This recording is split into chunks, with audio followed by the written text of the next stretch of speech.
Përshëndetje miqtë e mi. E jani dhe mësoni për disa nga njerëzit e parë që jetuan në tokë. Ata na mësojnë shumë për Zotin e vetëm dhe të vërtetë.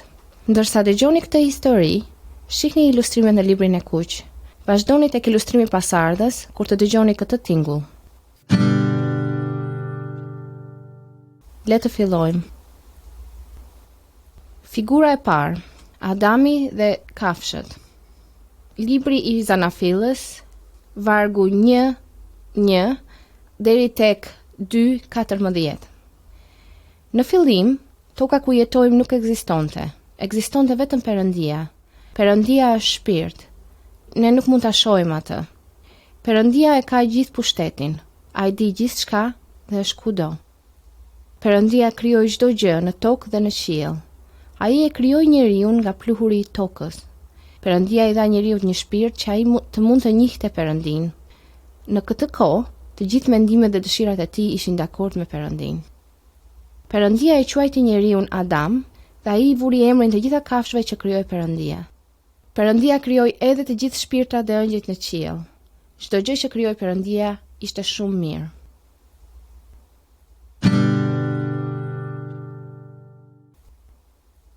Figura e dytë: një grua për Adamin.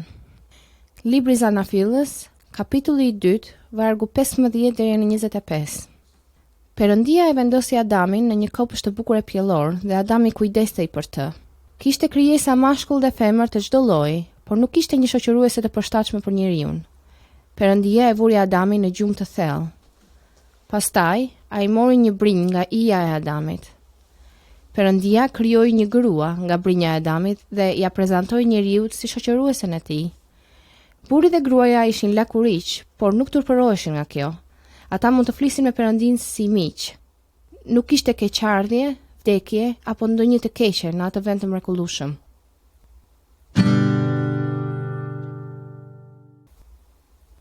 Figura 3: Gjarpri në kopësht. Libri i Zanafillës, kapitulli 3, vargu 1 deri në 8. Perëndia i tha Adamit: "Je i lirë të hash nga çdo pemë në kopësht, por nuk duhet të hash prej pemës së të mirës e të keqes, sepse në momentin që ha prej saj, me siguri do të vdesësh." Djalli ishte ëngjëll në qiell, por ai rebeloi kundër Perëndisë. Ai u bë armiku i Perëndisë. Djalli ju afrua gruas në formën e një gjarpri të bukur. Ai e gënjeu gruan dhe i tha se ajo nuk do të vdiste, dhe e bindi atë të hante nga pema. Gruaja i dha Adamit një copë nga fruti dhe ai hëngri prej tij. Ata nuk i bindën Perëndisë dhe nuk mund ta njihnin Perëndin më në të njëjtën mënyrë. Ata u turpëruan sepse ishin lakuriq dhe u përpoqën të fshiheshin prej Perëndisë.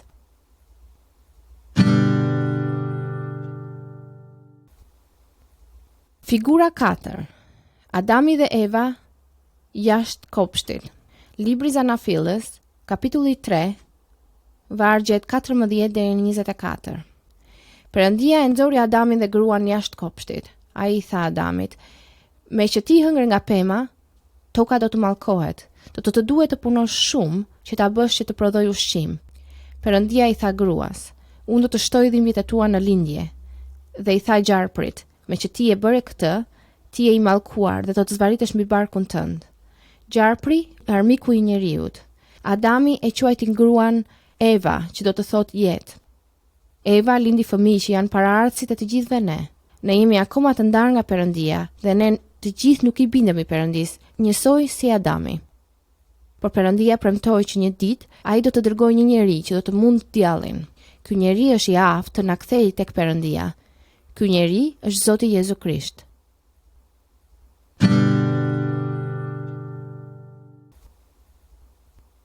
Figura 5: Noe dhe arka e madhe. Libri i Zanafillës, kapitulli 6, vargjet 1 deri në 22. Pasardhësit e Adamit ndoqën rrugët e djallit. Vetëm një njeri përpiqej të kënaqte Perëndin. Emri i tij ishte Noe. Perëndia i tha Noes: "Kam vendosur ta shkatërroj njerëzimin, sepse toka është plot me bëmat e tyre të këqija. Ndërtoj një varg për vete. Unë do të dërgoj një përmbytje në tokë që të shkatërroj çdo gjë të gjallë. Hyr në varg me gruan, djemt dhe gratë e tyre. Merr me vete në varg një mashkull dhe një femër të çdo lloji, kafshë apo shpendi që të shpëtojnë të gjallë. Noe bëri gjithçka që komandoi Perëndia.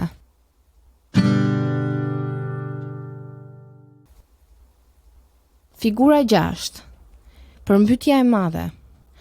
Noe i paralajmëroi njerëzit që Perëndia do t'i shkatronte, por ata nuk i ndryshuan rrugët e tyre të këqija. Noe dhe familja e tij dhe 2 nga çdo krijesë hynë në varg. Perëndia i mbylli brenda. Më pas filloi të bjerë shi. Ra shi për 40 ditë dhe 40 net. Burime uji shpërthyer nga nën toka dhe e gjithë toka u mbulua nga një përmbytje e madhe. Çdo njeri, kafsh dhe shpend vdiq, përveç Noes dhe atyre që ishin në varg me të.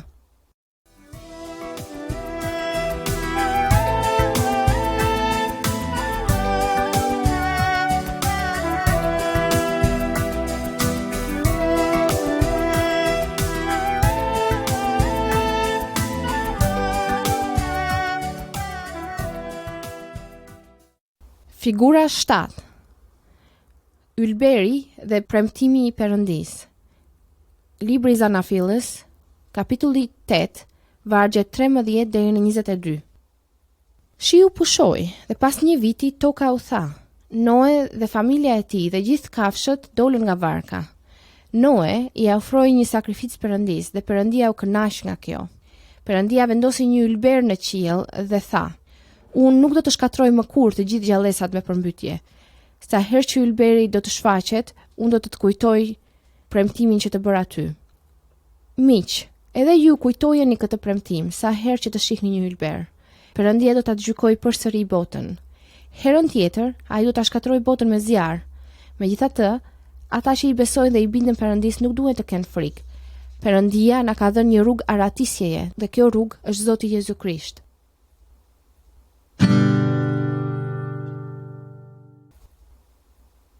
Figura 8. Kulla e Babelit.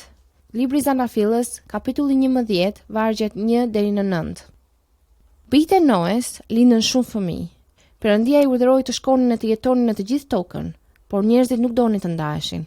Ata vendosën të ndërtojnë një qytet me një kull që do të arrinte qiellin. Perëndia e pa mosbindjen dhe krenarinë e tyre dhe tha: Këta janë të gjithë një popull dhe flasin një gjuhë. Le të zbresim dhe të ngatorrojmë gjuhët e tyre. Shihni njerëzit në libër. Ata nuk mund ta kuptojnë njëri tjetrin. Ata u detyruan ta ndalojnë ndërtimin e qytetit dhe të shkonin e të jetonin në vende të ndryshme. Ishte mosbindja e njeriu që shkaktoi kaq shumë gjuhë. Mosbindja i ndan njerëzit nga njëri tjetri dhe mosbindja i ndan njerëzit edhe nga Perëndia.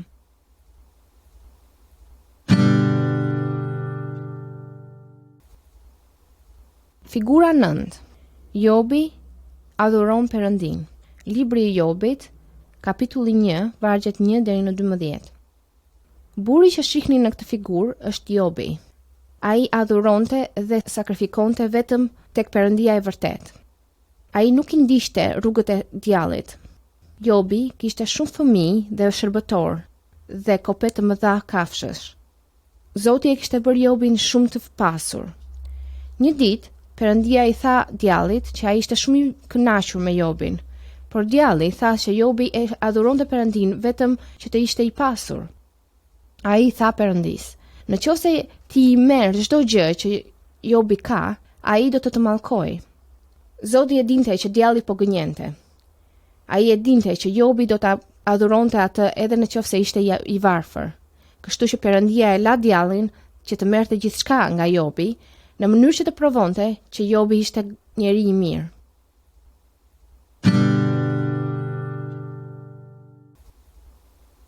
Figura 10.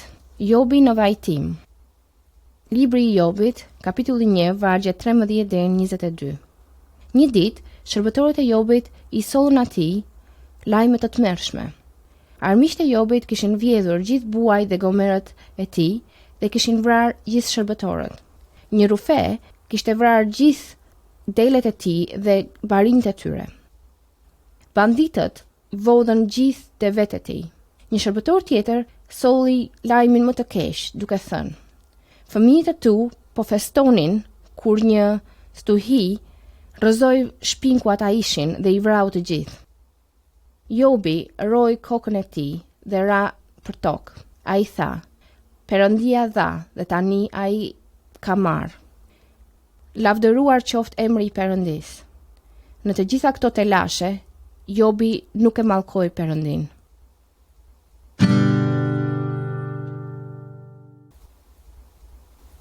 Figura 11. Jobi vuan. Libri i Jobit, kapitulli 2, vargu 1, deri në kapitullin 41, vargu 34. Djalli i tha Perëndis: "Në qoftë se ti e lëndon trupin e Jobit, ai do të mallkojë." Kështu që Zoti e lejoi Satanin që ta provonte Jobin përsëri. Djalli bëri që Jobi të kishte një sëmundje të tmerrshme në lëkurën e tij. Gruaja e Jobit i tha atij: "Pse nuk e mallkon Perëndin dhe vdis?"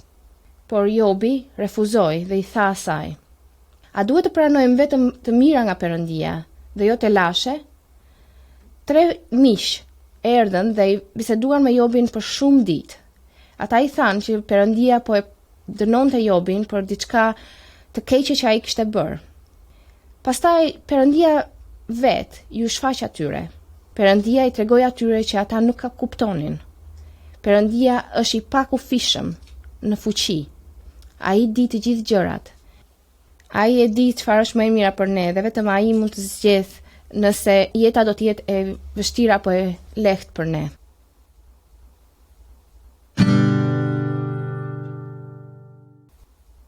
Figura 12. Jobi rikthehet në gjendjen e mëparshme. Libri i Jobit, kapitulli 42, vargjet 1 deri në 17.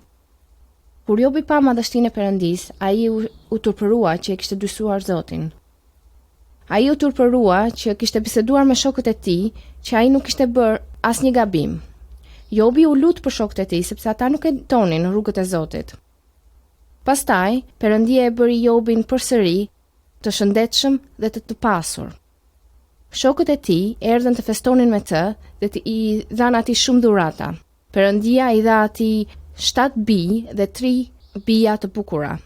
Ai jetoi që të shihte shumë nga pasardhësit e tij dhe vdiq shumë plak. Miqtë e mi, Zoti e di pse ju vuani në jetën tuaj. Kujtohuni që Perëndia ju do dhe do vetëm më të mirën për ju. Ai do që ju të besoni atij, kështu që mund të keni fitore mbi djallin përmes Zotit Jezu Krisht.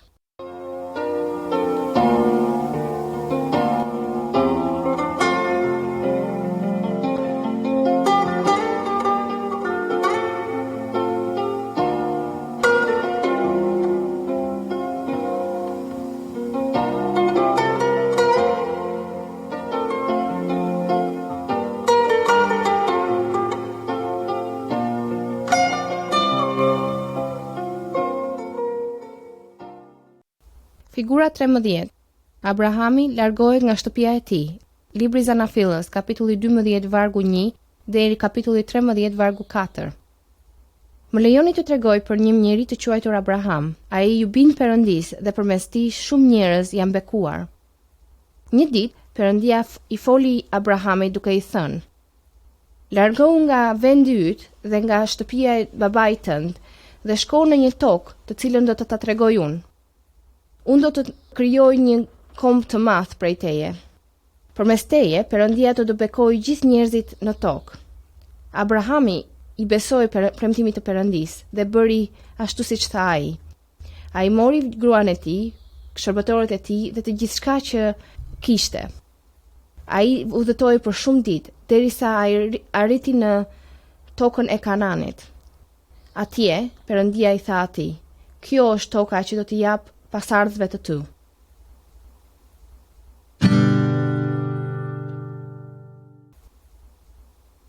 Figura 14. Abrahami dhe Loti. Libri i Zanafillës, kapitulli 13, vargjet 5 deri në 18. Abrahami kishte një nip që quhej Lot. Ai shkoi me Abrahamin në Kanan. Abrahami dhe Loti të dy kishin kope të mëdha kafshësh. Barinjt e Abrahamit dhe të Lotit grindeshin sepse nuk ishte kullota të mjaftueshme për të gjithë. Kështu që Abrahami i tha Lotit: "Le të mos grindemi, le të ndahemi.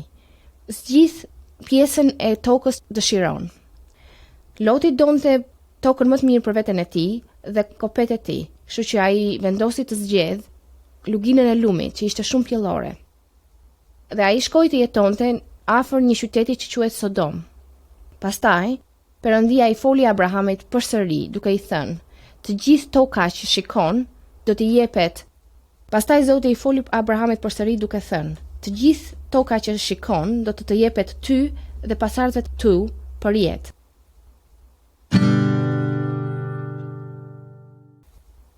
Figura 15. Abrahami takon mbretin e paqes. Libri Zanafillës, kapitulli 14, vargjet 1 deri në 24. Njerëzit e Sodomës ishin shumë të këqinj. 4 mbretër luftuan me Sodomën dhe e mundën atë. Fitimtarët e morën Lotin dhe familjen e tij rob, por Abrahami dhe burrat e tij shkuan dhe i shpëtuan ata nga armiqt. Ndërsa ata ktheshin nga betejë, ata takuan një mbret të madh. Emri i tij ishte Melkizedek. Ai ishte Zoti i Salemit, që do të thotë paqe. Melkizedeku i solli bukë dhe ver Abrahamit dhe i tha: ti je shumë i favorizuar nga Zoti, më i lartë. Ai të ka dhënë fitore mbi armiqtë e tu. Abrahami i dha dhurata mbretit të paqes. Mbreti i Sodomit donte t'i jepte dhurata Abrahamit, por ai refuzoi. Ai nuk do të pranonte dhurata nga një mbret i keq. Megjithatë, Loti ishte budalla. Ai shkoi të jetonte në Sodom përsëri.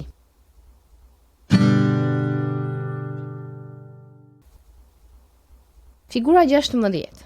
Abrahami numëron yjet. Libri Zanafillës, kapitulli 15, vargjet 1 deri në 21. Perëndia e quajti Abrahamin mikun e tij. Ai tha që pasardhësit e Abrahamit do të ishin gjithmonë populli i Perëndisë. Por Abrahami ishte i trishtuar sepse ai nuk ishte fëmijë. Pastaj, Perëndia e mori Abrahamin jashtë dhe tha: shiko lart dhe numëro yjet, nëse mundesh. Ti do të kesh po aq pasardhës sa ka yje në qiell. Abrahami besoi premtimin e Perëndisë dhe Perëndia ishte i kënaqur me të. Perëndia i tha Abrahamit përsëri që një ditë pasardhësit e tij do të zotëronin gjithë tokën e Kananit.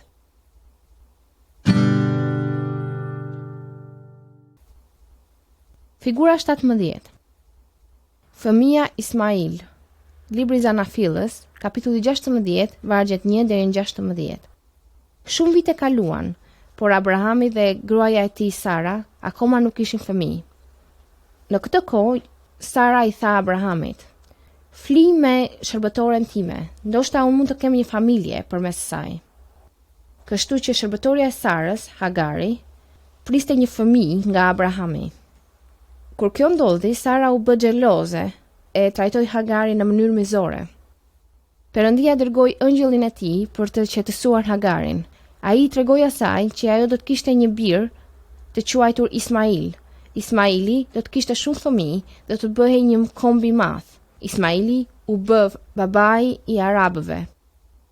Por Perëndia i tregoi Abrahamit: gruaja jote, Sara, do të lindë një fëmijë dhe përmes tij unë do të mbaj premtimet e mia për ty.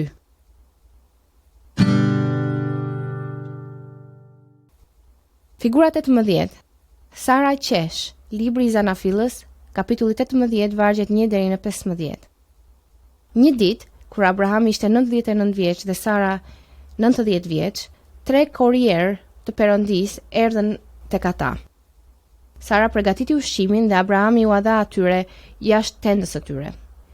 Më pas, një nga korrierët foli fjalët e Perëndisë duke thënë: 9 muaj nga tani, Sara do të ketë një bir. Sara ishte brenda tendës dhe ajo e dëgjoi atë. Ajo nuk mund ta besonte, kështu që qeshi me vete. Pastaj Perëndia tha: pse qeshi Sara? A ka ndonjë gjë që është shumë e vështirë për Perëndin? Ashtu si premtoi Perëndia, Sara lindi një bir në moshë të madhe. Ata e quajtën atë Isak, që do të thotë qeshje.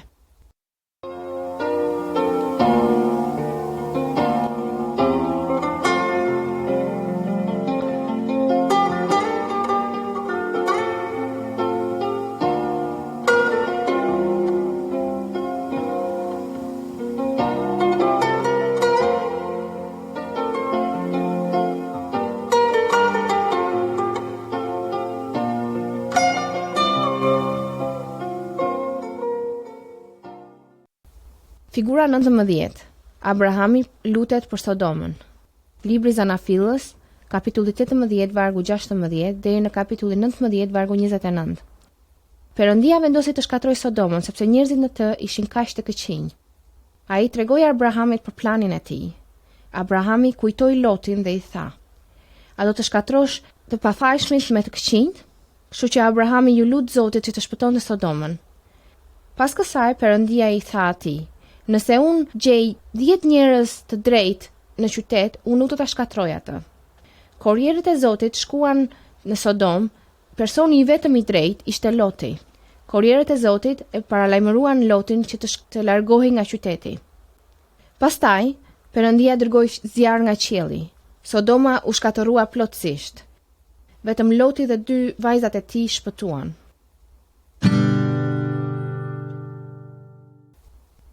Figura 20. Sakrifica e Abrahamit. Libri i Zanafillës, kapitulli 21 vargu 1 deri në kapitullin 22 vargu 19. Djali i Abrahamit, Isaku, rritej. Më pas, Perëndia e provoi Abrahamin. Perëndia i tha atij: "Merr birin tënd të vetëm Isak dhe ofroja atë si një sakrificë për mua." Abrahami i prezonte Zotit kaq shumë që ai ju bindi atij. Ai e dinte që Perëndia mund ta ringjallte përsëri Isakun. Në momentin që Abrahami do ta vriste Isakun, Perëndia i foli atij: "Abraham, mos i bëj asgjë djalit. Tani unë e di që unë jam i pari për ty. Ti nuk kurseve as birin tënd të vetëm për mua." Pastaj Abrahami pa një dele të kapur në një shkure. Në vend të birit të tij, ai vrau delen si një sakrificë për Perëndin.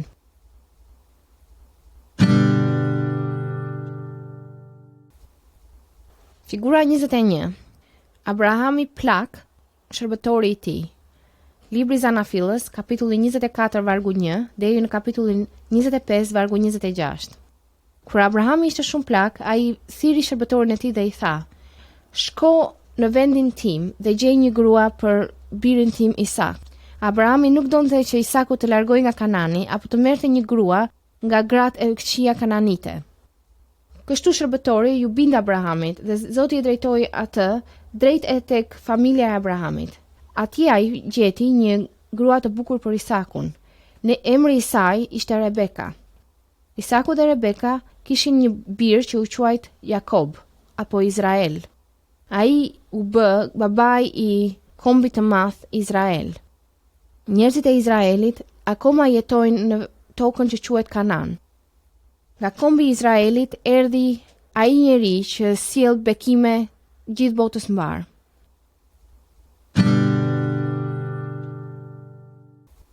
Figura 22.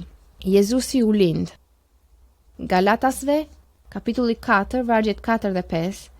Mateu, kapitulli 1, vargjet 18 deri në 25.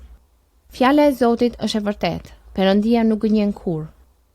Perëndia i tha Adamit që ai do të dërgonte të zgjedhurin e tij për të mundur Satanin. Ai e paralajmëroi Noën që ai do të shkatronte gjithë ata që janë të këqij. Perëndia i tregoi Jobit që ai do më të mirën për ne, dhe ai tregoi Abrahamit që gjithmonë i mban premtimet e tij. Në këtë figurë ju shikoni një bebe të quajtur Jezus. Ai u lind në tokën e Izraelit. Mamaja e tij ishte një virgjëresh e quajtur Mari. Babai i tij ishte Zoti i vetëm dhe i vërtet. Jezusi është ai njeri që i sjell bekime botës mbar. Ai është njeriu që erdhi për të mundur Satanin dhe për të na kthyer ne tek Perëndia.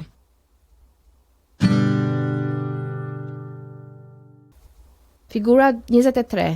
Vdekja e Jezusit. Libri i Galatasve, kapitulli 3, vargjet 13-14. Jezusi u rit. Ai i mësoi njerëzve rrugët e Perëndisë. Ai bëri shumë mrekulli për të treguar që ai vinte nga Perëndia. Por njerëzit e këqinj nuk e besuan atë. Ata e vran Jezusin duke e gozhduar atë në një kryq të drujt. Një ushtar shpoi ijen e tij me një usht. Ai me të vërtet vdiq. Miq, Perëndia i tha Adamit që ai do të vdiste nëse ai do të hante nga fruti i pemës. Ne të gjithë Nuk I jemi bindur Perëndis, meritojmë vdekje të përjetshme.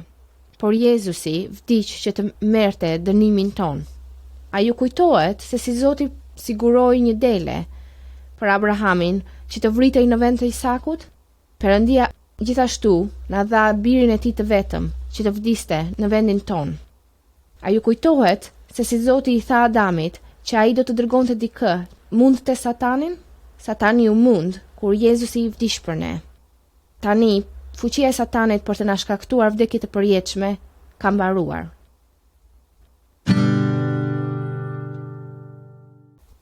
Figura 24. Jezusi është gjallë. Libri I Gjonit, kapitulli 20, vargjet 19 deri në 29. Trupi I vdekur I Jezusit u vendos në një varr, por në ditën e tretë ai u ringjall përsëri. Ai u shfaq shokëve të tij. Pat njërin prej tyre, I quajtur Tomas, nuk ishte aty.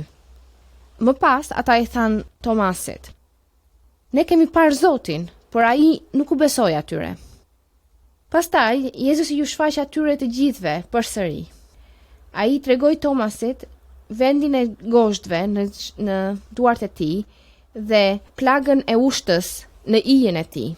Jezusi I tha Tomasit: "Mos dysho më, por beso. Sa të lumtur janë ata që besojnë pa më parë mua." Miq, le të mos jemi si Tomasi që dyshoi Zotin. Le të jemi si Abrahami që besoi premtimet e Perëndis.